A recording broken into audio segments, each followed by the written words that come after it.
स्वागत है बच्चों आपका मेरी एक और न्यू वीडियो में। आज मैं कक्षा 10 की आपकी ही पाठ्य पुस्तक क्षितिज के काव्य खंड का पाठ 5 जो सूर्यकांत त्रिपाठी निराला द्वारा रचित है उत्साह, उस कविता के आगे की पंक्तियां लेकर आई हूँ। आज मैं उसका भावार्थ बताऊंगी आपको।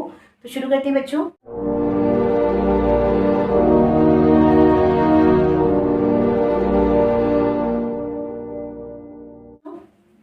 विकल विकल उन्मन थे उन्मन, विश्व के निधाग के सकल जन, आए अज्ञात दिशा से अनंत के घन, तप्त धरा जल से फिर शीतल कर दो बादल गरजो। तो लेखक यहाँ पर उत्साह के माध्यम से निरुत्साहित जनता को उत्साह पैदा करने के लिए कविता रच रहा है।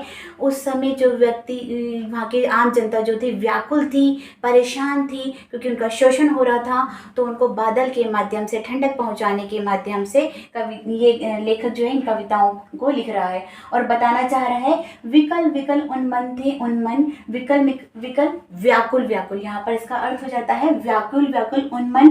यहाँ उन्मन का मतलब होता है जहाँ जब कभी मन एक स्थिर जगह पर नहीं लगता, परेशान जब व्यक्ति का मन हो जाता है, किसी एक जगह पर टिकता नहीं है, तो उस समय उस व्यक्ति को कहा जाता है उन्मन।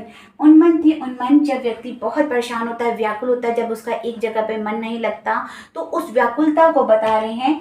विश्व के निदाग के सकल जन, विश्व के पूरे विश्व में, निदाग मतलब होता है गर्मी, गर्मी यानी गर्मी से व्याकुल थे उस समय सकल जन, सारे जो लोग थे उस समय गर्मी से व्याकुल थे। तो लेखक बता रहा है कि जब व्यक्ति गर्मी, बहुत ज़्यादा गर्मी हो जाती है, जब बहुत सूरज की गर्मी इतनी ज़्यादा होती है कि पूरी धरती तप जाती है, तो व्यक्ति को बहुत उम्मीद होती है कि जल्दी से बारिश आए ताकि जो है इस गर्मी से हमें निजात मिले।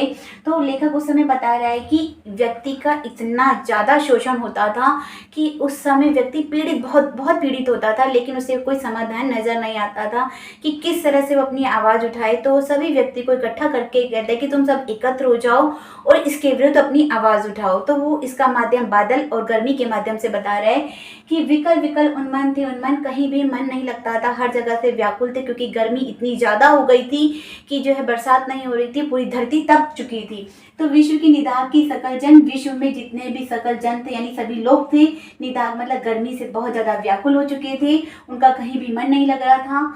आए अज्ञात दिशा से अनंत के घन, आए अज्ञात दिशा, पता नहीं किस दिशा से अचानक से बादल आ गए। अनंत के घन, वो बादल जो जिसका कहीं अंत नहीं, ऐसी अनंत जगह से बादल आ गए।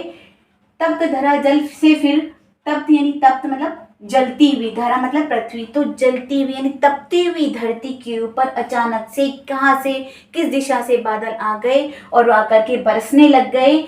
जल से फिर शीतल कर दो बादल कर दो, तो वो अचानक से अज्ञात दिशा से बादल आए और वो बरसने लग गए और पूरी धरती जो है शीतल हो गई, ठंडी हो गई। और फिर से वो लेखक कह रहे हैं कि बादल गरजो है आम जनता, तुम भी जागरूक हो। अचानक से तुम्हारी भी, तुम जब सब इकट्ठे हो जाओगे, अपने शोषण के विरुद्ध आवाज़ उठाओगे, तो तुम्हारे भी वो ठंडे बादल आएंगे, जिससे तुम भी अपनी होने वाले अत्याचार के विरुद्ध जो आवाज़ उठाओगे तो उसका फल तुम्हें मिलेगा और तुम्हारी भी जो है उन्नति की और तुम्हारे जीवन भी आगे बढ़ेगा और एक नव भारत का, एक नवीन जीवन का तुम्हारा निर्माण होगा। तो वो कह रहे हैं इसलिए तुम बादल के रूप में गरजो, अपने विरुद्ध आवाज़ उठाओ।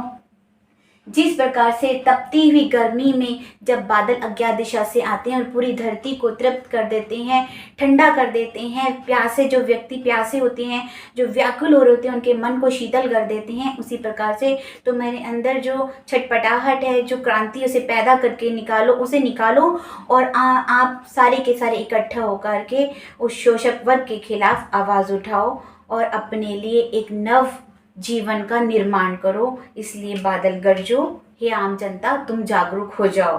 तो बच्चों ये था एक आवाहन गीत जो सूर्यकांत त्रिपाठी निराला ने उत्साह के माध्यम से लिखा। उत्साह जैसे कि बताया कि कविता में व्यक्ति के अंदर उत्साह पैदा किया जा रहा है, आम जनता के अंदर उत्साह पैदा किया जा रहा है कि आप क्रांति अपने अंदर लाओ। और बादल के माध्यम से ये भी बताया जा रहा है कि जिस प्रकार बारिश होती है, नए नए बीज पनपने लग जाते हैं, ऐसी नई नई कल्पनाएं अपने अंदर पैदा करो, क्योंकि जब तुम अंदर नई नई कल्पनाएं पैदा करोगे तो उसके लिए तुम प्रयत्न भी करोगे और सब मिल करके उस कल्पनाओं को सिद्ध भी कर पाओगे। तो ये उत्साह कविता जो है इसका शीर्षक बिल्कुल सिद्ध होता है, क्योंकि इसके माध्यम से वो निरुत्साहित जनता को उत्साहित करने में लगा हुआ है। तो ये थी आपकी सूर्यकांत त्रिपाठी निराला की कविता। अब मैं इससे जुड़े हुए कुछ महत्वपूर्ण प्रश्न लेकर आई हूँ। जैसे कि मैंने आपको पहले बताया था, आपकी बोर्ड की परीक्षाओं में ऐसी ही लाइनें दे दी जाएंगी, पूछा जाएगा इसके कवि कौन है, कविता कौन है, कविता का नाम क्या है, और कुछ जुड़े हुए प्रश्न उत्तर होंगे जो इनसे छांटने के लिए कहे जाएंगे, और वो भी आपको हिंदी में ही लिखने होंगे। तो इसका अर्थ आपको पता होगा तो आप उसके उत्तर भी आप दे पाओगे। तो मैं कुछ प्रश्न लेकर आई हूँ जो इम्पोर्टेंट है, आप उन्हें देखिए। तो बच्चों, ये भावार्थ आपको स्क्रीन पे नजर आ ही रहा होगा। मैंने अभी आपको अच्छे से समझा ही दिया है, तो आपको लिखित रूप में भी मैंने दे दिया है। अब डायरेक्ट आपके प्रश्न उत्तर पर आते हैं। तो पहला प्रश्न देखते हैं, कवि तथा कविता का नाम लिखिए। जैसे कि मैंने आपको पहले ही बताया था, ये जरूर प्रश्न होता है हर आपके पद में।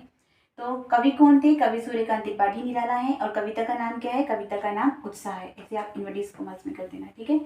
नेक्स्ट प्रश्न पर आते हैं बच्चों। प्रश्न नंबर 2 देखिए, कवि के अनुसार बादल कैसे थे? कैसे थे बादल? तो उत्तर देखते हैं, कवि के अनुसार बादल अनंत थे और वे अज्ञात दिशा से आए थे। क्योंकि व्यक्ति जो थे परेशान हो रहे थे, लोग परेशान हो रहे थे कि इतनी गर्मी हो रही है, तो अचानक से बादल बन जाते हैं, अज्ञात दिशा से आते हैं और वो बरसने लग जाते हैं। प्रश्न नंबर 3 देखते हैं, बादलों के आने से पूर्व संसार के लोगों की दशा कैसी थी? तो इसका उत्तर देखते हैं। तो बच्चों, ये उत्तर डाल देना। बादलों के आने से पूर्व संसार के लोग गर्मी से बहुत अधिक विचलित, उदास, परेशान और अनमने से थे। तो पता ही है, जब गर्मी आती है तो कितना परेशान हो जाते हैं। अगर बरसात नहीं होती तो वही कंडीशन लेखक ने बताई है। नेक्स्ट प्रश्न देखते हैं। नेक्स्ट प्रश्न 4 है। चौथा प्रश्न देखो, कवि बादलों से क्या प्रार्थना करता है?